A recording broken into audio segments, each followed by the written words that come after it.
Owen Everett Holmes was a man who rarely missed a detail. At 32, he ran a multinational development firm with the kind of precision normally reserved for a surgeon. People described him as brilliant, decisive, emotionally distant but efficient to the core. He dressed in dark suits with not a crease, spoke in clipped tones that left no room for guessing, and moved through life as if any second not accounted for was a failure in management. He wasn't cruel, and he wasn't warm. He simply functioned on a level where empathy felt impractical. The morning he discovered something was wrong, Owen delivered a sharp keynote at a summit on urban renewal technology. The applause echoed across the auditorium as he stepped down from the podium, his tailored jacket catching the light. His speech, built on data models and ethical return on investment, was praised as sharp, forward-thinking, and visionary. He nodded through congratulations and photo requests, then slipped out exactly 2 minutes ahead of schedule. That afternoon, in his sleek electric sedan, Owen drove home in silence. He never listened to music while driving. It distracted him. So instead he studied the live company dashboard on his tablet. Project overruns, hiring delays, shipment efficiency, investment risk scores. Every number sat comfortably within its threshold. Everything was as it should be. When he arrived at the gates of his estate on the northern edge of New Camden, the smart system recognized him. The wrought iron gates swung open automatically, the foyer lights adjusted to welcome him, and the front door clicked unlocked just before he reached it. Inside, Layla Ela James stood waiting, the housekeeper who had looked after him since he was a boy. She was wearing a simple black uniform and offered him a polite nod, already folding a small cloth in her hands. "Good evening, Mr. Holmes," she said softly, her voice steady. "Everything is as you left it. Dinner will be ready at 7. Owen gave a curt nod and headed upstairs. Silence enveloped the mansion. For decades, Isla had been as steady as the ticking hall clock, ironing his shirts just so, placing the exact books on his bedside table, brewing his tea at precisely the right temperature.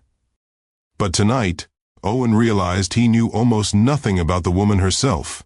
He remembered that when he was a frightened 5-year-old, it had been Ela who stayed by his bedside after a car accident took his parents. She had combed his hair and held his hand in the hospital until he fell asleep. He had grown up knowing her as part of the background that made his life run smoothly. But he had never asked about the person who cared for him. It was an uncomfortable truth. He had never thanked her for all those silent years of devotion. By the time Owen got to his home office, the house still welcomed him with calm precision. The temperature had been adjusted to his preferred level, and the lights dimmed themselves. But tonight even that routine felt hollow. He sat at his desk and opened his tablet, where the home management interface still glowed with data. There, a small alert blinked on the inventory log. 3 tiny items had gone missing from the estate's supplies in the last 3 weeks. A few cans from the pantry, a couple of energy bars, an over-the-counter antiseptic. The automated reconciliation marked them as missing, with no associated event. Owen frowned. On their own, none of these shortages was alarming, but 3 in just 21 days was too much to ignore. He accessed the internal logs. Only 4 people had nighttime clearance to the supply storage. Himself, his assistant, who was out of town, the head chef who hadn't worked nights in weeks, and Ela, each flagged disappearance, lined up exactly with one of the nights she had logged access. Owen leaned back in his chair, studying the screen. He didn't react outwardly. No ire flared in his calm eyes. But inside his chest something shifted. Not anger, not suspicion exactly, but a strange cold feeling of being unsettled. It was the kind of feeling you get when someone you thought you understood suddenly doesn't fit the picture anymore. It wasn't about the food. Owen had more than enough of everything. It was the silence of it.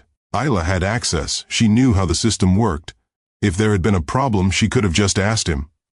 But she hadn't. Not one word. He closed the tablet and looked around the darkened house. He realized he had no idea what Ela did after she left for the evening. Did she go home to family? Did she have a life outside this mansion? The chilling notion settled in him. He knew exactly the temperature she preferred for his tea, how she ironed his shirts, the time she began work each morning. But he didn't know her. Not really. Owen didn't sleep well that night. He wasn't tossing or replaying data in his mind. He felt something tight under his skin, a pulse in his chest that refused to slow. By the next evening, that unease had grown into a decision. After dinner, he quietly cleared his schedule. No explanations given. And around 10:30, he slipped into his car again. He didn't take the estate's express route. Instead, he meandered through the city streets past gleaming banks with his name on them and skyscrapers full of tenants whose rent he signed off on. He didn't know what he was looking for, only that he couldn't ignore this any longer. Around 10:15, he parked on a block just down the street from his mansion.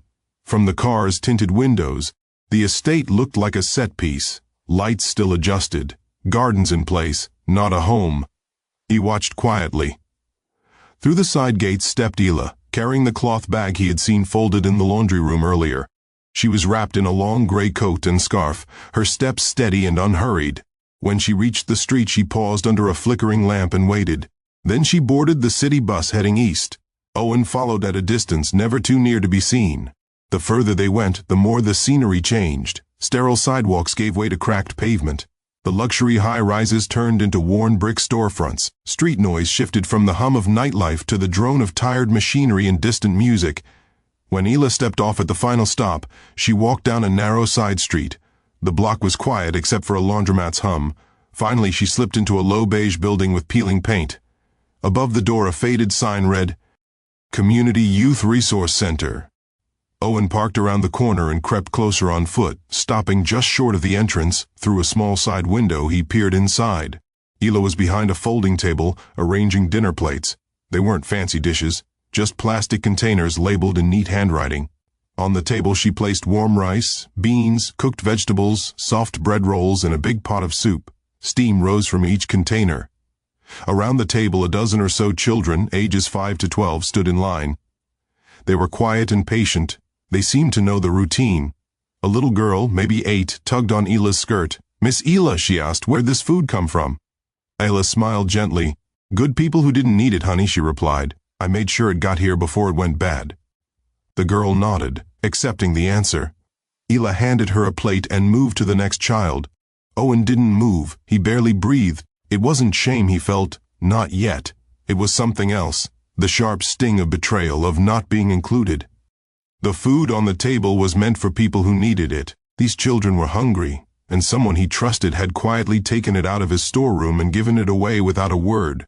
But it wasn't really about the missing soup. It was about trust. She could have asked, but she hadn't.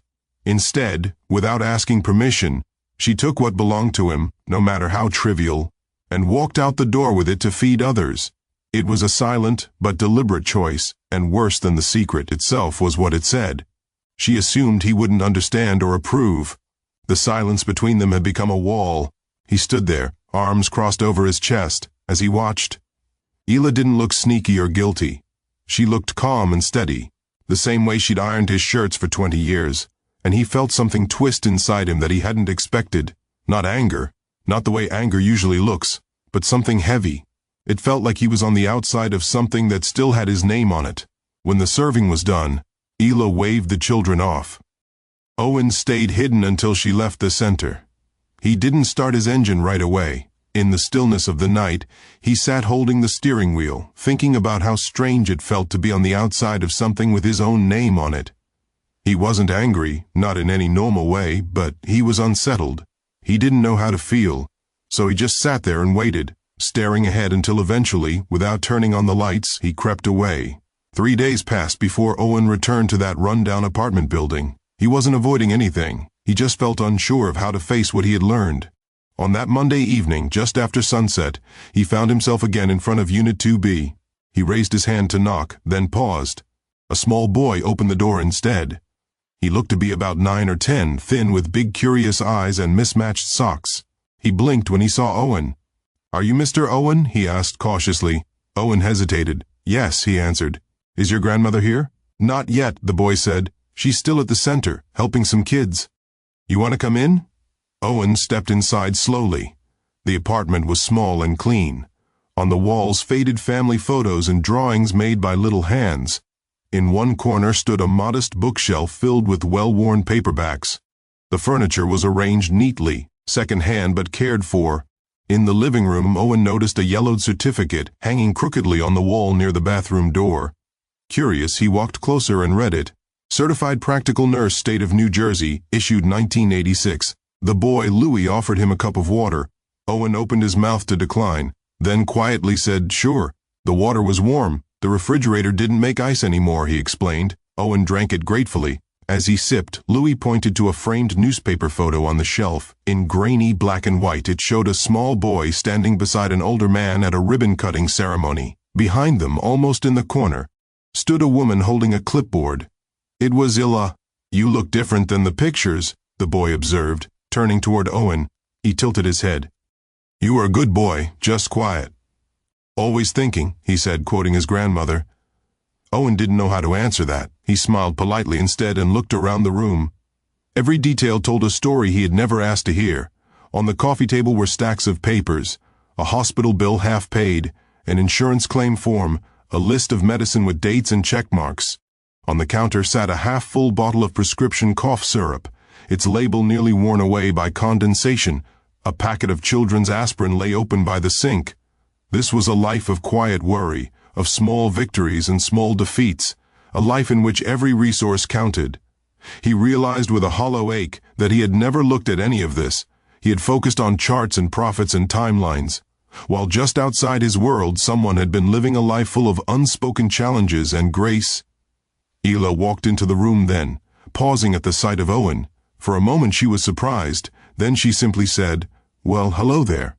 She smiled gently and hung her damp coat on a peg. "This is unexpected," she said. Owen stood awkwardly, unsure whether to apologize or explain. Louis stood by his grandmother's side and stayed quiet. Ila looked between them calmly. She started to ask if he had brought a gift or something, then changed course. "Come have some dinner," she offered. Without waiting for an answer, she set down a simple meal. Lentils and rice. Louis helped set the table quietly as Owen sat on an armchair. The meal was ordinary and kind. They ate together in the little kitchen dining area and talked about neutral things, books they liked, small neighborhood news. No one mentioned work or the missing food or the reason Owen was really there. For once, Ila was simply herself, warm, firm, humming to herself as she cooked, not the shadowy help who receded the moment his back was turned. As Owen ate, he felt something settle in him that he hadn't expected, a kind of peace laced with discomfort, because this woman, who had ironed his shirts, packed his suitcase, folded the corners of his sheets for 27 years, was so far removed from the stoic figure he'd known in his home. At this simple dinner table she was laughing easily with her grandson, explaining how to steam rice without wasting gas, joking about story time with the other kids. He realized he had never actually seen her like this. It made him question which image of Isla was the real one, or worse, if he had known her at all. After the meal, Louis cleared the dishes into the sink and Ila sat back down across from Owen. "How long has he been sick?" Owen asked quietly. 3 days. Low fever, wheezing, same as last winter. "Pediatric asthma comes in waves," she answered. Owen met her eyes. "Has he seen a doctor?" he asked gently. She shook her head and explained that the clinic Louis needed was several towns over, and they hadn't been able to get there or afford it. They talked for a moment, and Owen realized he didn't have to push. He quietly excused himself. "I'm sorry you're dealing with this alone," he said softly. "I should have helped sooner." Ila looked at him fully for the first time. "You should be at your home," she said simply. "That house won't burn down because dinner is late," he replied with a small smile. "Let me help." At that, Ila looked at him with eyes that saw something behind his eyes. Earnestness, maybe. She seemed to consider it, then sighed. The next evening, Owen took Louis to the children's hospital in town. He put on a new leather jacket with his logo on it so security wouldn't question him, and met Ila in the waiting room. Louis leaned against his grandmother. Fear and sweat dampened the child's forehead. Owen sat down beside them. In the sterile hallway he filled out forms and explained that she could afford the doctor's fee. He introduced himself to the pediatrician and answered questions calmly. Inside the exam room he held Louis's hand as a nurse gave him a breathing treatment. Owen wanted to say something to ease Ila's worry, but found he had none of the practiced platitudes he used on business calls. He only squeezed her hand once and said quietly, "He's going to be fine. I'm here." After the doctor prescribed new inhalers, a steroid shot, and an overnight observation, Owen signed every form without hesitation. In the waiting room afterward, Ila remained tense but quiet. Owen again said he was sorry for not noticing earlier. She met his gaze. "I've never expected anything from you," she said simply. "I was in your life when you were just a little boy with no one else. I watched you grow into a man who builds worlds we couldn't even imagine. I never assumed I'd be part of that world. My role was to keep things steady while you moved forward. I was proud of that." She paused, then added, "I love you like a son, Mr. Holmes. But I never mistook myself for your mother. I always knew my place, and I never blamed you for the distance." She tilted her head toward Louis, who was dozing with a blanket over his shoulders. "I hoped, though," she whispered, "that if you ever needed me, you'd let me know." Owen swallowed hard. "Then let me stand in that doorway now," he said softly. "Not to fix the past, but just to be here for you, as I wish I had." Ela nodded slowly. "That matters," she said. It mattered more than he could say. Right then, Louis stirred and moaned in his sleep. Ela knelt beside the exam table and took the mask from his face. Owen watched the scene, feeling something sharp untangle inside. He had negotiated millions of dollars and watched men die in boardrooms, but he had never just been still and watched someone care like this. "I'm going to find a better doctor for him tonight," Owen said. "He needs that." Ela hesitated. "We can't afford it," she whispered. Owen gently answered, "You don't have to pay." They looked at each other. Finally, Ela stood. "I'll get his coat," she said. He didn't want to leave her sitting there, so he quietly waited while she wrapped Louis in her arms and got his shoes. Outside, he walked them to a car and buckled Louis in the back seat. The streets were strangely quiet. Isla sat in the front passenger seat. Louis dozed against the window. Owen drove home through the city at midnight, with no destination in mind. On the radio, a late-night jazz station played softly. He didn't change it. In the center console was a medical bill reminder, something he had dismissed for her because he thought it was covered. He pocketed it with a sigh. By morning, Owen had stayed at the hospital. He skipped meetings, ignored dozens of texts from his assistant and board members, and held his son's grandmother's hand through 2 more breathing treatments. At some point, he drifted off on the plastic-covered chair next to Louis's bed, enveloped by the steady beep of the oxygen monitor. He didn't wake when the nurse came in to check vitals at 2 a.m. or 4 a.m. He just sat there. Later, when Louis finally woke and took the mask off himself, he saw Owen in the chair and grinned. "Did you fall asleep here?" Louis asked sleepily. Owen smiled. "I did."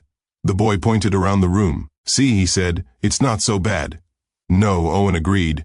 "It's not as bad as it looks."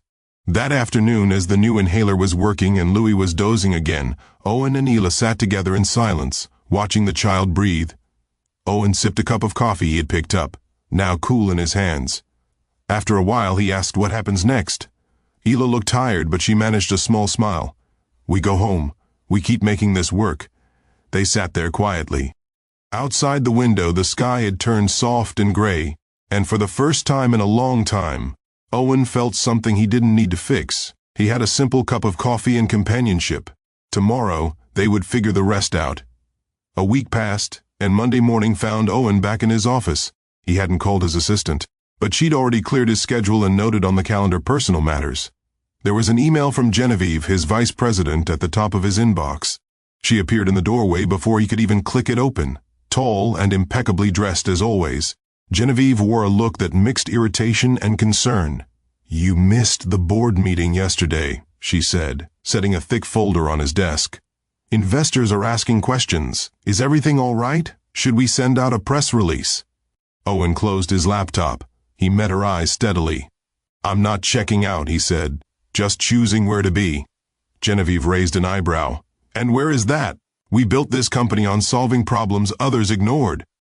We have an image to protect." Owen spoke quietly. "This isn't for the investors. It's personal. I saw something I couldn't unsee this week. I saw a sick child and the woman who wouldn't ask me for help holding it all together. And I wondered how many other problems we ignore because they don't show up on our dashboards." She crossed her arms. "You're letting guilt drive decisions now? That fades. Image is everything." "It's not guilt," Owen said. "It's gratitude and clarity. I'm starting to see how small I've been in the world I thought I ran. Maybe it's time that world included people like Ela and Louis, not just the people who benefit from them."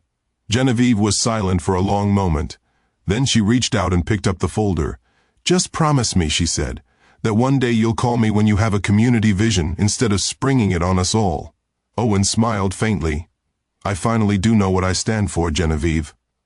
She nodded curtly and left the room. He turned back to his computer and opened a blank document. On the screen, he began to write a plan for a new privately funded program.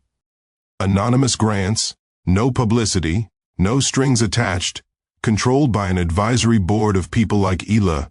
Because maybe the truest legacy he could build was measured not by profit, but by lives quietly changed. Several weeks later, Louis was discharged. Owen insisted on driving them home in his car. Ela didn't argue. She sat in the back seat with Louis on one side, Owen on the other. They rode through the city in companionable silence. Owen helped carry their groceries up the stairs.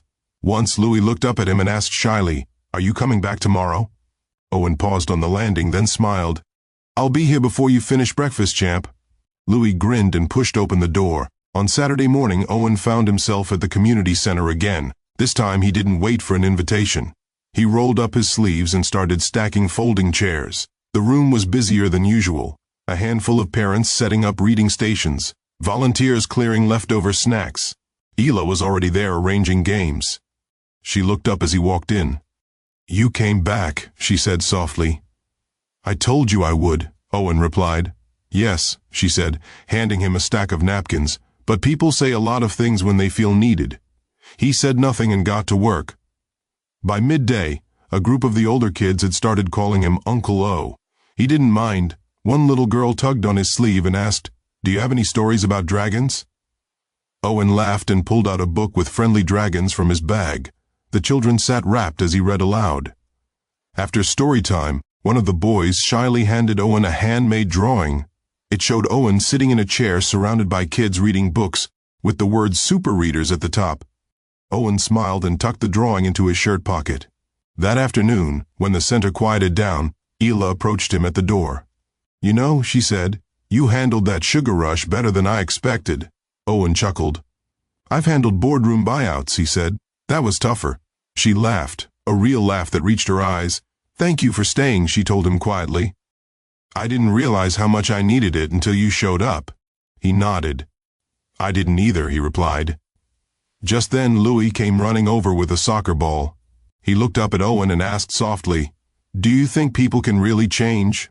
Owen thought of everything he had experienced, the boardrooms and bedsides and the weight of a child's trust. "Only if someone sees them enough to believe it," he said, meeting Louis's eyes. Louis smiled a big, shy smile. "I see you," he said. It felt like a quiet promise. In that moment, Owen understood it all. A life built on numbers and distance had been quietly undone by a little boy's simple faith.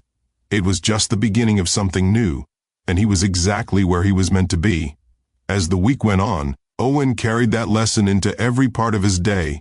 He often found himself dialing the community center from his phone on Monday mornings. Instead of checking his stock prices, compassion became the most valuable currency in his life. It yielded a different kind of return. Safer neighborhoods, hopeful children, and a broken man slowly mending in ways he never expected. He realized he had spent years building perfect systems and processes, but none of that mattered now. What unraveled Owen wasn't an error in his software. It was the sudden understanding that he had been blind to the lives around him.